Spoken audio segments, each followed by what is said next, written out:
এক ব্যক্তি 100টা খুন করেছিল, 99টা খুন করার পরে, এটা বনু ইসরায়েলের ঘটনা, এটা গল্প নয়, কেচ্ছা কাহিনী নয়, সত্য ঘটনা।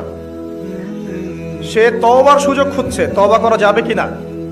খুঁজতে খুঁজতে খুঁজতে একজন আবেদের কাছে গিয়েছে। আবেদ মানে যে ইবাদত করে কিন্তু জ্ঞান নাই।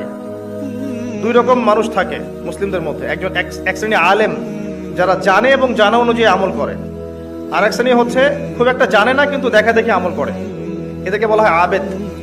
এই ব্যক্তি ছিল আবেদদের একজন। তার কাছে গিয়ে বলছে, আমার কি তওবা হবে? আমি 99টা খুন করেছি, সিরিয়াল কিলার। সেই ব্যক্তি বলেছে, না, তোমার কিসের ক্ষমা? তুমি এতগুলো খুন করেছো, তোমার ক্ষমা হতে পারে? রাগে এই ব্যক্তিকেও সে খুন করেছে, করে 100টা পূর্ণ করেছে।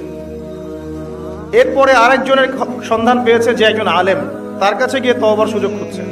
সে বলল, হ্যাঁ, তোমার তওবা হবে ইনশাআল্লাহ, তুমি খালেস ভাবে তওবা করো, করে এই এলাকা থেকে